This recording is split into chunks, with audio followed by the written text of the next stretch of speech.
Baby Babble, my name is Sarah Zielinski. I am a first-time mom and 20 weeks pregnant, and this is a weekly IGTV series that I bring to you to share with you my first-time mom experiences, all the tips and tricks I've learned along the way. And today we're talking confidence in Crohn's disease. I am so excited to share this with you because it's something that I found just over the past couple days that, one, not a lot of people know about. Two, it really ties into confidence. So today in my stories, I was like, okay, what do we want to talk about today? Do we want to talk about Crohn's disease? Do you want to talk about confidence or something else? And it really started with a big shift of like wanting to learn more about Crohn's disease. And then the second thing that it kind of tied into was confidence. And I was like, you know what? I could talk about them independently, but when I think back to my own personal journey, it was when I found out that I had Crohn's disease, that's when I realized where my confidence was going to start to build. Because the biggest thing I can tell you right now, if you're anybody that struggles with irritable bowel disease or in any type of invisible illness or anxiety or anything like that, confidence can be a hard thing to come by, and you're not born with confidence. You have to build on it and work on it yourself. So what I'm going to do is I'm going to kind of share all of it with you. But before I do that, I really want to share the craziest thing that I learned today while being in the August Mamas group. So I can't like screenshot or share any things like that happened in these August Mamas groups, but I learned so much about pregnancy and so many funny things that are in there. And I had to share this one because I was absolutely mind blown that this was a thing. If this happened to you, please tell me, or if you're someone that's experienced this or heard of this, or if you're just blown away, just be like if you're in the same place that I am, let me know. But I found out that not all pregnant women, okay, but some pregnant women have like this hormone, have a hormone, or have so much hormones in their body or something like that, that by sitting on a toilet seat, you can actually turn the toilet seat blue. And I'm not even joking. There's so many women like, that's me. And like sending pictures of their toilet seats, and their toilet seats are actually blue. Like it looks like you're wearing jeans. Like you get a brand new pair of jeans. You sit down like a white couch or like on a park bench somewhere, and usually the blue stain everywhere. Anyways, apparently us pregnant women can have a hormone in our body that allows our skin to give off the color blue. And that was one of the most mind-blowing things I learned this week when it comes to pregnancy. So that has not happened to me, and I would know to spend a lot of time in the bathroom. So that is why. But okay, so I wanted to kind of start off with that. We are going to start with some confidence talking here, and I really want to make sure that you guys are kind of listening in, that you're relating to me, that you are asking me questions along the way, because it's going to be a lot easier for me to be able to interact with you. But the first thing is that, you know, you're not born with confidence. And with me, like my entire life, like I was one of those women that dated really terrible men. I was someone that put myself in relationships where they wanted me, but I didn't want them. And it just was easy for me. And I'm not sure if anyone else has done that before, but it was almost like I just didn't think that I was worthy enough of having a great relationship. I didn't work out because I loved my body. I worked out because I hated my body. I, would try every single fad diet and things like that. I also did a lot of drinking, recreational drugs when I was younger, which a lot of people don't think that you meet me now and you think like, oh my gosh, like this girl, like I would never think that she did all that stuff when she was younger. And it's not always something that I would say like, oh, I'm so proud I did that. But it's also something where I'm like, you know what, I would never take back my past experiences because they mold you into the person that you are. Right? And the thing is, sometimes we feel this shame or we feel like we can't share things that we've gone through or things that we've done through our entire life because it's like, what if someone judges me? What if someone thinks that's stupid? But I had that same feeling when I decided to start coaching was, what about all these people that saw me in my crazy party days, that saw me when I was in these terrible relationships? Like I used to lash out at people. Like I wasn't always a positive, confident person. It was something that I had to work on through my entire life. And when I decided that I wanted to start coaching, I was more worried about what about those people that knew me back then? They're going to laugh at me. They're going to think I'm a joke. Like they're going to think about the old Sarah that was doing drugs and partying and didn't give a shit and would wake up in the morning hungover and go and slam like 2 fucking burgers from McDonald's or KFC, just treat her body like absolute shit. And like, that's just the way that I felt like, honestly, like I felt like worried about starting to share with people like, hey, I'm going to be a health coach and or a health and fitness influencer, and helping other people get started on their fitness journey. So for me, that was something that I really feared. And that's where confidence comes in, that it's not always going to be there, and you really have to work on it. And throughout this live, I'm going to share with you some tips that I did that helped me get to where I'm at now, and different ways that I was able to really channel like the anxiety, the anger, the judgment, the fears that I had in the past. Hi, Kathleen. Hi, Steph. Hi, Catherine. Hi, Christine. Over the past couple of years to get me to where I'm at right now. But I'm going to share with you first. And if you're watching this live, please let me know. I'm sweating. Please let me know if you know anything about Crohn's disease, if you have Crohn's disease, if you know anything about IBD or struggle with IBD, irritable bowel disease. Even if you're watching this as a recording, like comment down below, because the thing is, I've worked with so many different people that have irritable bowel disease, that have Crohn's disease, that have colitis, that have anxiety, depression, PTSD, leaving emotionally damaging and abusive relationships, physically abusive relationships, like people that have dealt with drug addiction. Like, I work with people of all different ranges because that used to be me. And the reason I do this is easier for me to relate to people when they say, I struggled with these things, or I was in these relationships, or, I'm constantly going to the bathroom, or I have crazy gas issues. And the thing is, like, one, I can help you provide you with relief. I can't cure you, but I can share with you the experiences I've had along the way, and the way that I've been able to take the pain and, the embarrassment and, the frustration and the scrutiny over the past couple of years to be able to really help myself, believe in myself, and know that my limitations have nothing to do with the fact that I have a chronic illness that is incurable. So Christine, thank you for chatting with me. So Christine says she doesn't know anything about Crohn's disease. So in a nutshell, what Crohn's disease is it is an inflammatory bowel disease. So it essentially runs from your esophagus, it can run from your esophagus down to your anus. So your entire digestive tract can have Crohn's disease. And what Crohn's disease is basically like inflammation in your intestines, in your bowels. It can cause a lot of pain, chronic pain, fatigue, massive weight loss, lots of bleeding, bloating, pain, going to the bathroom all the time. Sometimes you can't control yourself to go to the bathroom. Like, I make jokes all the time and share on social media, like, I just shit myself, because the thing is, it's almost like normalize the fact that this happens, and it's not something that I enjoy. No one wants to do that, but at the end of the day, it's not always something that I can control. I can try and manage certain things, and a lot of different Crohn's diseases can be treated with. Some people get to the point where they need to have an ostomy bag and have their colon removed. Some people have massive surgeries to reduce the size of their intestines, or have polyps removed and different types of infection and inflammation in their intestines.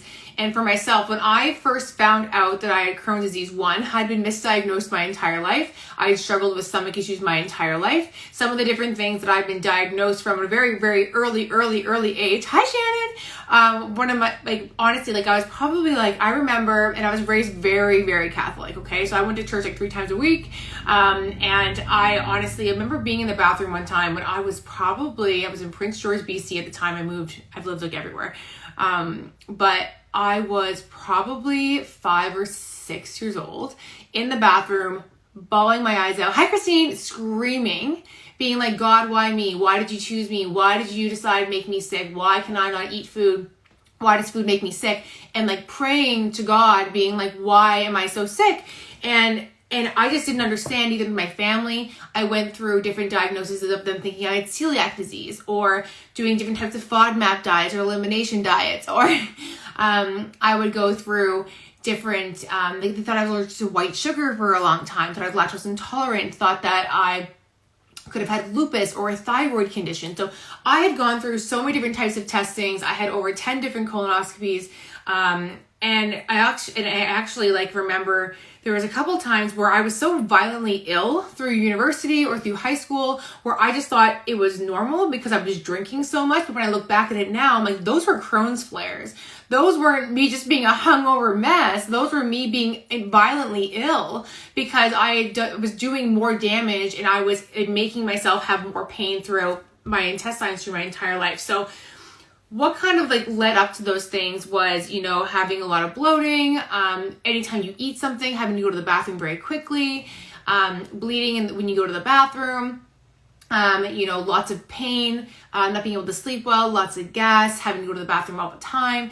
There's actually some restaurants, you'll see this now, because Crohn's and colitis and the IBD families across the world, especially in the UK is incredible, that they're actually getting like stickers that you can get on buildings and in restaurants where it has like this little like sticker on it where it's like people that have to go to the bathroom, and it means that if you have irritable bowel disease, you can come here and you don't have to talk to us or ask us if we can use the bathroom. You don't have to purchase something. You can actually just come in and be like, oh yeah, no, I saw the sticker on the door, and go to the bathroom. Like, how amazing is that for people? Because no one likes to go and be like, can I get into the bathroom? It's just like, hey, I saw the sticker, and run and go to the bathroom. So that's kind of where it's been evolving to, that people are able to actually go. So what I'm going to tell you about is when I first met my husband. So Brock and I are a Tinder couple, hardcore. I was like, this man is sexy, he look good, damn country boy with the freaking boulder shoulders on him. Damn, like that's what I saw when I saw him. And actually, when we first started talking, our first things were he has laid all his cards out on the table. And he just said everything, just like, hey, I work full time. I play hockey, competitive hockey. I'm a plumber. I'm planning on moving out west. So I don't want anything serious. I like to drink beer, and that's about it. That's who I am. And mine was I work 8 part-time jobs. I'm pretty much allergic to everything. I can't really eat a lot of foods. I love to drink wine. And I also run my own personal training business. At the time, I was a personal trainer, ran my own business. And I said that that's basically all I do, and I don't really have a life. So that's kind of how we first met. And I remember texting him before going into his shift for waitressing and saying, he's like, hey, so if you can't really eat anything, like, where do we go to eat? Like, is there anything that I can do that I'm not making? And honestly, I'll cook for myself. I'll show up. I'll have a couple glasses of wine with you. We'll enjoy our time. Everything's cool. And that's kind of how I led our relationship, because I feared food. And that's something that you may feel if you have any issues with your stomach or eating things. Sorry, I'm supposed to go golfing this weekend, and my girlfriend just texted me, and I'm like, do not take this golf from me. So basically, I was scared to eat in front of him. And the reason I would do that, I was scared to eat in front of anybody. I used to eat in private all the time, because as soon as I would eat, hi Judy, I would have to, hi Mark, my father-in-law just drove by. I would always feel like, oh my gosh, I need to go to the bathroom, I'm going to be sick or whatever. And I remember, this is so funny, and Brock says it all the time. Now I go to the bathroom, doors open, he comes over, has some conversations with me when I'm in the bathroom. It's hilarious. Asks me how I'm feeling. It's like totally weird and gross. But when we first started, every time I'd go to the house and I'd have to go to the bathroom, and I'd say, with Crohn's, when I'm flaring, or when I'm even not flaring but in remission, I will go to the bathroom between 10 and 30 times a day. And some of you guys might be like, oh my God, that's a lot. It is a lot, and it's hard, which is one of the reasons why I love this business, because I literally have built my business from the throne, from the toilet. I swear, like I built half my business there. And so for me, when I go to Brock's house, I used to turn the taps on, run the water, go to the bathroom, because he had a very, very small apartment in Carp, Ontario, and it was like bathroom right in the middle of the entire apartment, and then it was like his room, his closet, his kitchen, his living room, around the toilet in his freaking apartment. Like, it was like the biggest nightmare for a girl that didn't even know she had Crohn's disease. Okay, so that being said, all I thought was I had these crazy allergies, didn't know what was wrong. And then being someone that is a healthy person, running my own personal training business, working 8 jobs, constantly on my feet all day. And I started losing quite a bit of weight very quickly when I was dating him. And we had been together for about 2 or 3 months. Pregnancy, what's it called? Acid reflux. For a couple months, and then we went to one of my best friend Rosita's birthday party. So it's the first time Rosie gets to meet Brock. I'm so excited. We go to this raw bar downtown. I had 1 glass of wine, white wine, which usually I can't drink white wine. It makes me fucking loco. Saying Brock's always like, no white wine for you, psycho crazy. And so we're at this raw bar. I had mussels for the first time in my life. I'm not really a big fan of that kind of shellfish. We had a bunch of jalapeno oils. We had sushi. We had all this stuff, like delicious food, so great. And then we went back to the house. I drove home, and we're staying at my parents' place, and he was upstairs. And I remember waking up, and I was like, what the fuck? Like, I was like, my stomach is just absolutely what the hell. I went downstairs because again, new relationship, hardly like didn't know Brock very well, trying to be like the cute girl, like the nice girl, the fit girl, like trying to be a girl that I thought he would want. Like that's where I was in our relationship. We were so new. Also, don't ever fucking do that, which is what I'm going to talk about in this episode, is do not change who you are to try and get someone to like you. He likes me for who I was. And so I went downstairs, get it girl, you go run. You get it. And I'm downstairs, I go to the bathroom. I have never been so effing sick in my life. And like, I mean, I was uncontrollably, I was throwing up and I was going out the other end and I was bleeding like crazy. I was bleeding everywhere. I was so sick I couldn't breathe. Like to the point where I'm sure some of y'all have been as drunk as I have in the past, where you throw up to the point you're trying to catch a breath in between vomiting. You can't, like that's where I was at, but it was like an illness. It wasn't like I'm drunk and I got the spins. Like that's where I was at. And I had to physically crawl up the stairs, like physically, like it's a big stairs to get up to the bedroom that he was in. I had to crawl up the stairs and pull on the sheets and be like, I need help. Like I thought I was going to die. It was the scariest moment of my life. And then that's when I started my process of going to see doctors and going to see what was going on with me. And then from that day on, for about 3 months, I couldn't drink water without getting sick and going to the bathroom and having insane internal bleeding. I would go to doctors and they would say, oh, you're young, you're healthy, go home, you have irritable bowel syndrome. And that's the one thing doctors are going to tell you. If you go and you are young and healthy and you radiate positivity or anything of the sorts, and you say, oh, I have a stomach pain, or oh, I have bleeding when I go to the bathroom, or oh, like I get a lot of bloating or cramping, or I'm tired, I'm losing weight, like listen, like you have a damn right to say, I want to get tested, because I didn't know that. And so I pushed and pushed and pushed. It got to the point, and I'm in this new relationship with Brock, where he would say, we're going to just like cover you in fucking ketchup all over your butt, and we're just going to like bring you into the hospital. Hi, Jill, it's my girl. Jill found out she had Crohn's disease from us like hanging out and talking, and so I'm so happy to see that you're on here. So they took me into the hospital. He's like, we're going to take you into the hospital like that, so people will actually think something's wrong with you, and then we'll get you in. There were several times I went to the ER and was turned away. Several times I went to the doctors and was turned away. And then it got to one point where I called my doctor and I was like, listen, I am bleeding so much and I cannot stop to go into the bathroom so much. I've lost 30 pounds in less than 3 months, and it was all muscle because I was very lean then. I was very strong.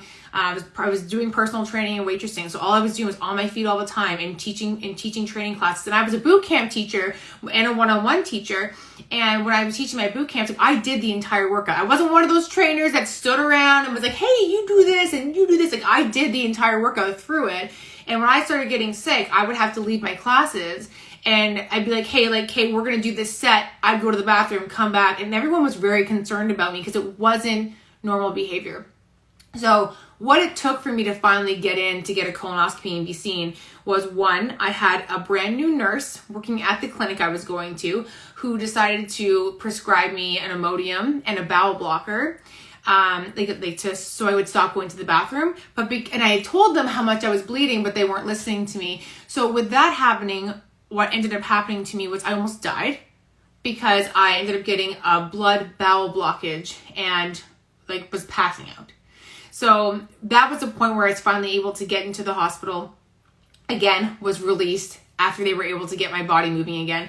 My mom, who was living in the Bahamas at the time, I was raised in the Caribbean, if you didn't know that, and my mom was in the Bahamas. She had to call every single gastroenterologist in Ottawa to be like, my daughter is dying. I am in another country and I'm going to get a call one day and my daughter is going to be dead somewhere. So somebody needs to see her. And she was crying on the phone with this assistant at a gastroenterologist's place in Ottawa.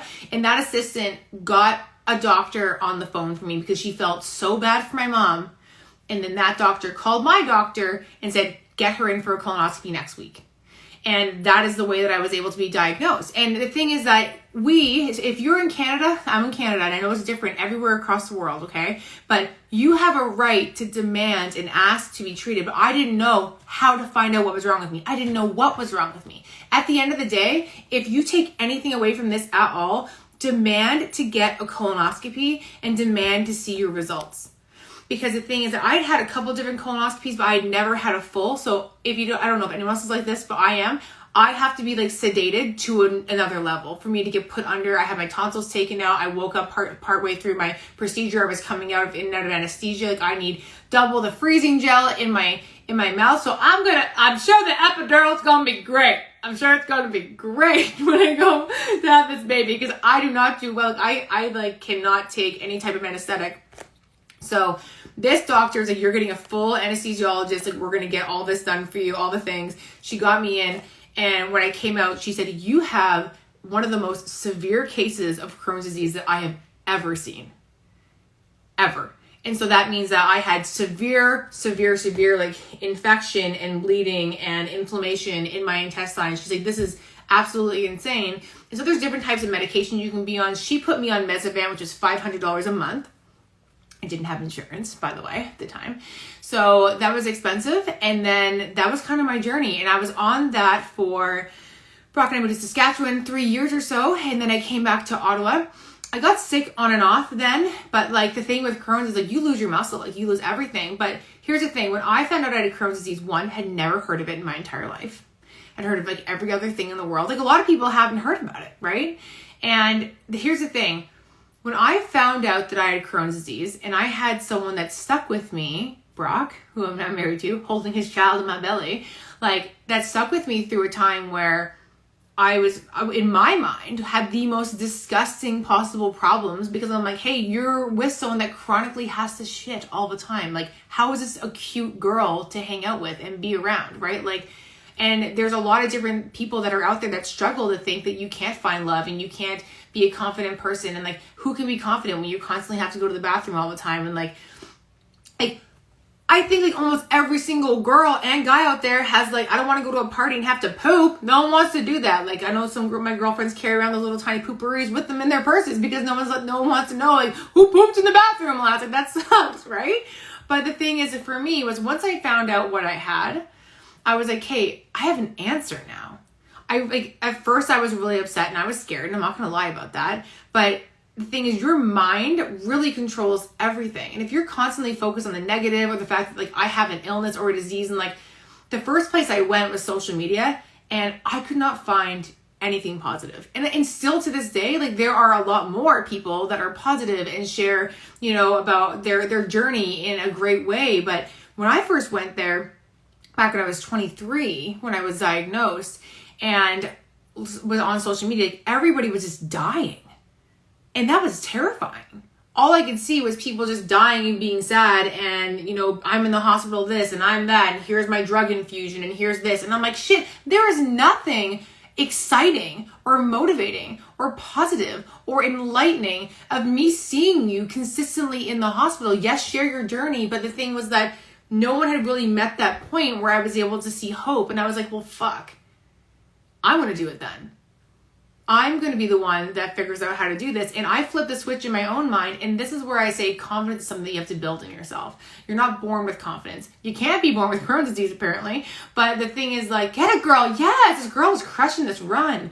But the thing is, like, I had to literally be like, congratulations, Sarah. You now know what the hell is wrong with you. And you can now start taking positive steps into figuring it out, what you need to do to get healthier. And I was on medication that I was taking Mezavant 6 times a day, which is expensive when you're going through it. Oh my gosh, you're so welcome, Tessa. And like the thing is that you have to flip the switch in your mind for any type of illness, any type of disease, any type of failure in your mind. If you start a fitness program and you stop, who the fuck cares? Start again. Start all over. Allow yourself to start all over from scratch all of the time. Because you're not a wagon. You can't fall off your life. Your life's always going to be there. It's what you choose to do to help yourself get better every single day. And I honestly think that when it comes to your life and your health and your wellness and your happiness and all the things, I'm a sweaty mess right now.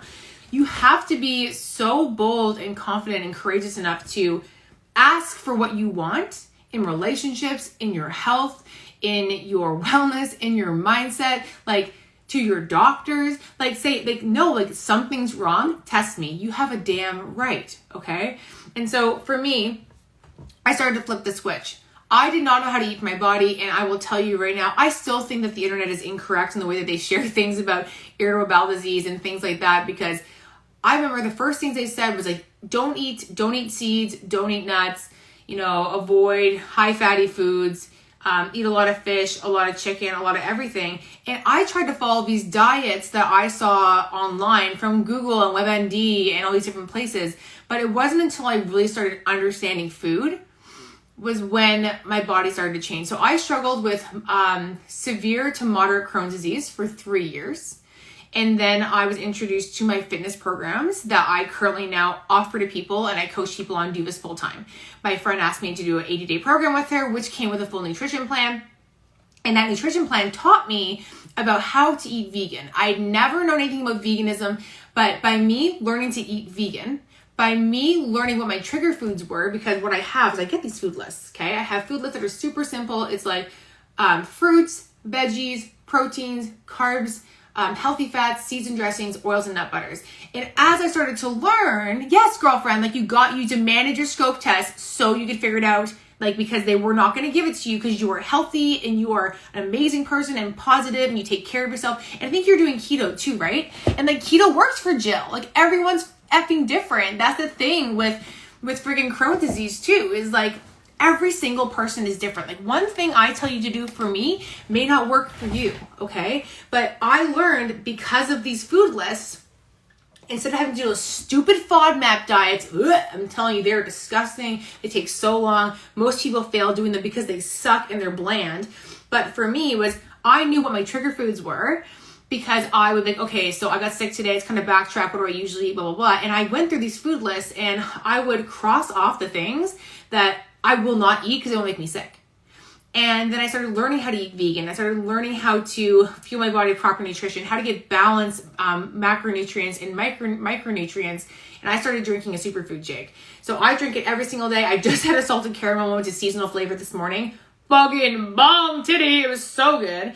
And I used to love Boosts or Ensures. And I'm sure if anybody has ever been with a doctor where you've been sick or not able to eat something, you had the flu, they're like, hey, chicken noodle soup, bone broth, and then maybe just have an Ensure or a Boost. Like that shit is fucking garbage for you. And I don't think it should even be allowed to be sold.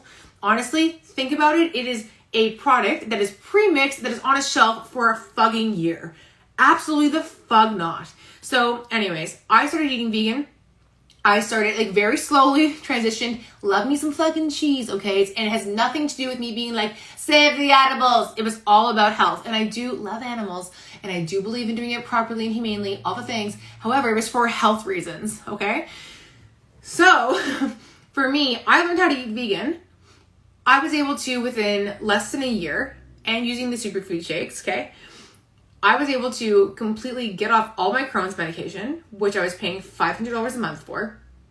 I was able to completely change the way that I looked, the way that I felt, my energy levels. I started using my food list to empower myself and educate myself and others, including my husband, who was a grab and go kind of guy. And I went through and I highlighted everything on there, like what foods are anti-inflammatory, what foods are inflammatory, what are my avoidance foods, which foods are higher in different vitamins and minerals that are better for me to digest. And that's where I really started seeing a massive change in my life. And I have lots of people that reach out to me all the time. They're like, how are you drug-free?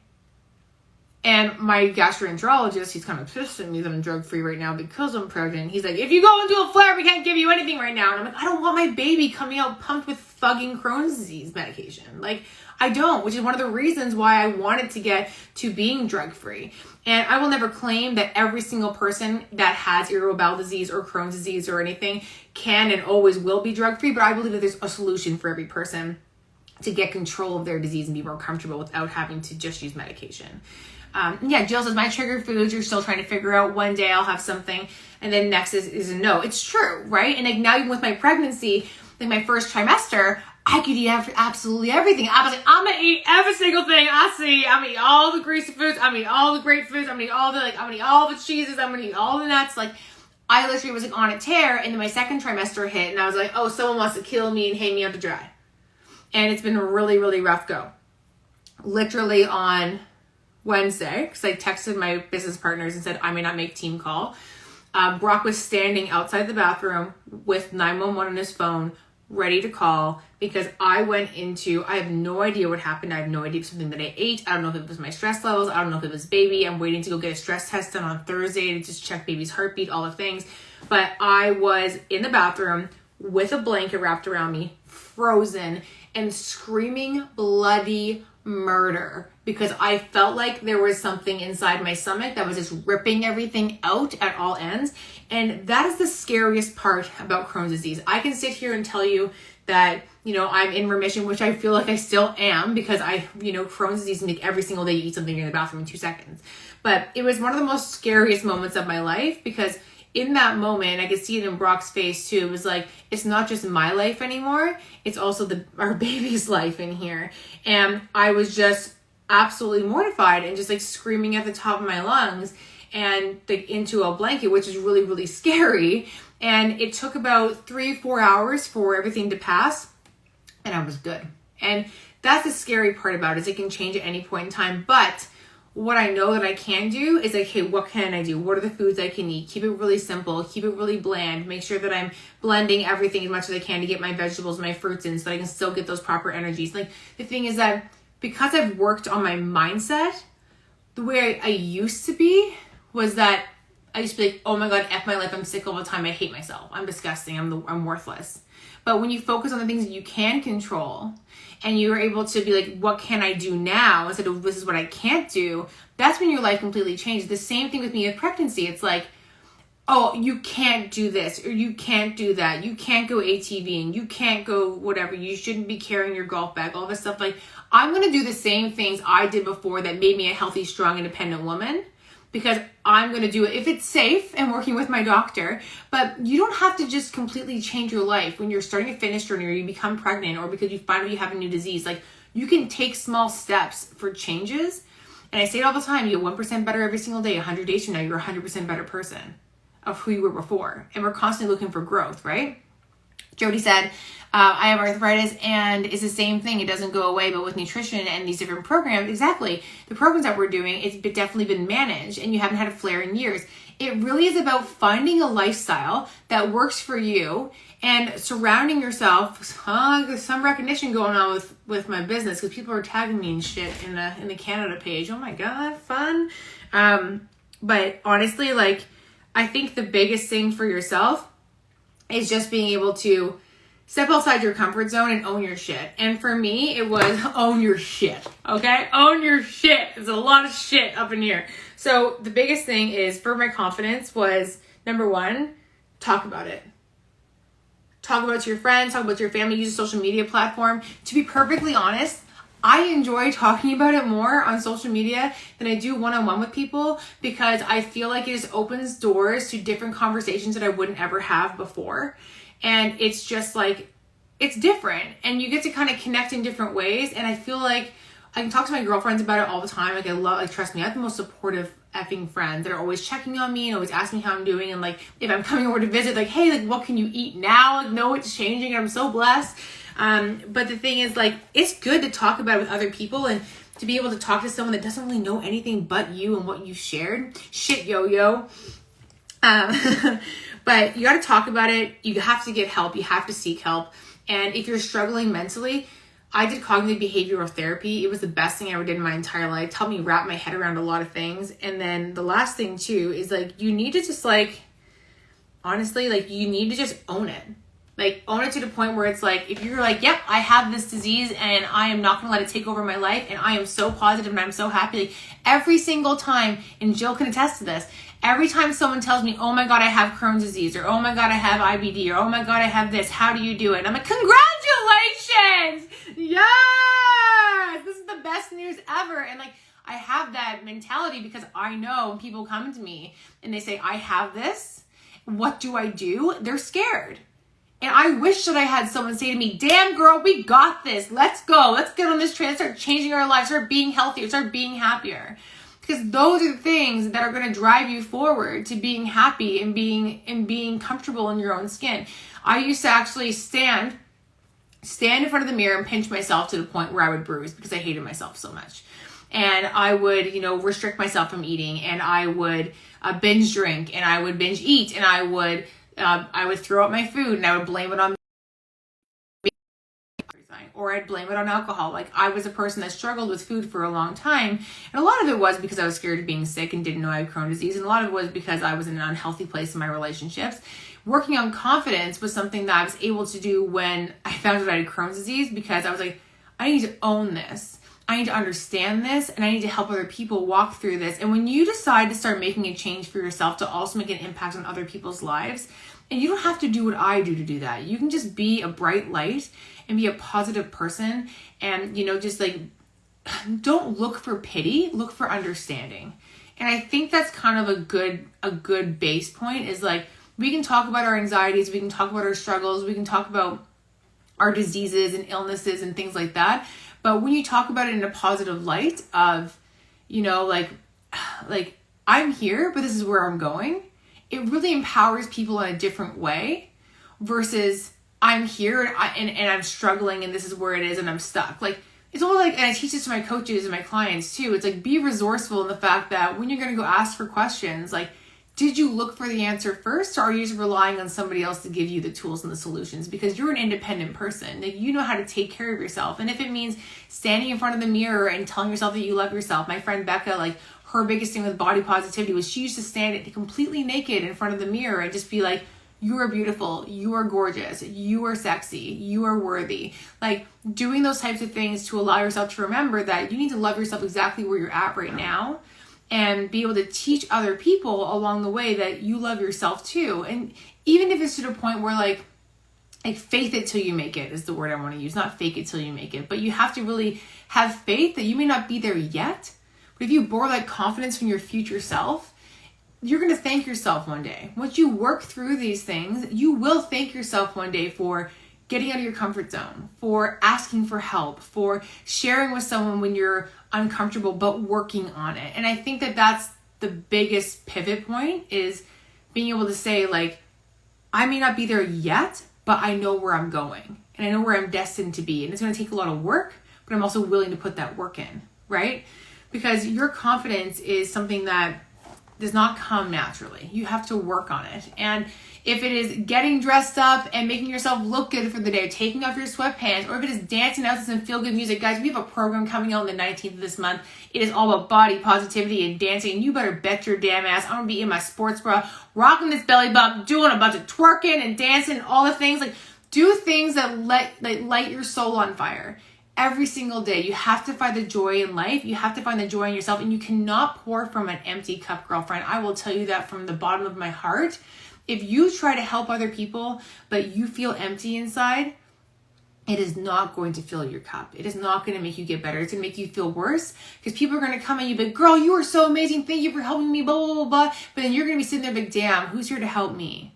So you have to be a boss ass bitch enough to give yourself some love and be able to say, I am worthy of every single thing that I have. And think about the things that you can control. Okay, last thing on here. Alkalinity, trying to eat more high alkaline. It's also really great for your body as well, which is why I also drink flow water. I tell you this, guys, this shit is all the time, obsessed with it. And the last thing is, have enough confidence to the point where you don't give a shit that you have a toilet condom that you need to use, because I have to do a $120 stool sample to see how bad my disease is, which is something else I didn't know. You don't have to do a colonoscopy to find out how bad your disease is in your colon, because I just found this out literally the other day because they cannot scope me because I'm pregnant. But there's a toilet condom. I shit you not. I showed this to Brock. It is a toilet condom. It goes over your toilet so you can shit on it and pick it up. Disgusting. But I'm going to do it because I love my body and I want answers. So if you don't want to do a colonoscopy, apparently you can pay $120 in Canada and do this. But you should get a scope if you've never been scoped before, because that's how they're going to be able to tell you if you have disease. If you guys have any questions at all for me about irritable bowel disease or Crohn's or anything, always feel free to reach out to me. And Jill's literally dying right now. I know, I can't make this shit up. And what the guy said to me yesterday when he gave it to me after my blood works, I got so much blood work yesterday. He's like, that's some expensive shit. And I died. It's like, yes, it is. Hilarious. I think that's all I want to talk to you guys about. Only other thing is, so I'm also still working out. If I feel good, I work out. I love it. I love lifting weights. I love doing all the things. But I will find out what's going on if I'm going to be at a higher, what is it? How does this look? Look, that's what it looks like. Scoopy. I'm going to be going to find out if I'm going to be going to a high risk clinic or not. So we will see, because they can't put me on any medication, nor do I want it, because I'm anti-meds, anti-everything. And we will go from there, and we will find out this week. The one thing I am worried about is how my intestines move, because if you don't know this about pregnancy, your body is a crazy space, and all your internal organs and all your stuff's all at the front of your belly, right? Your stomach and all the things. And you got like your kidneys and your pancreas and all the things, whatever, back here. So as your uterus grows like this, all your shit goes up here under your diaphragm. So all my stomach stuff, all is going to be up in here. So my body's going to be compressing everything, and everything's inflamed, so we have to watch. So hopefully I don't have to go to a high-risk clinic, because, actually I wouldn't mind, because then it means I get more ultrasounds. I get to see the little baby being all the time. But trust me, you can be as confident as you want. Look back at it. Tell yourself you look damn sexy. Get in the mirror. Put on some music. Cardi B, Nicki Minaj, Beyonce, Meghan Trainor. Highly recommend if you're trying to boost your confidence and just be a badass bitch, because trust me, you deserve it. Love you guys. Thank you for joining me. Make sure you comment down below if you watched this, and share what your thoughts were, takeaways, things like that, because that pushes it so other people can see it, and it makes me more motivated to come back and deliver some amazing content to you guys. I love you. Happy Friday, and have an amazing day. Bye, guys.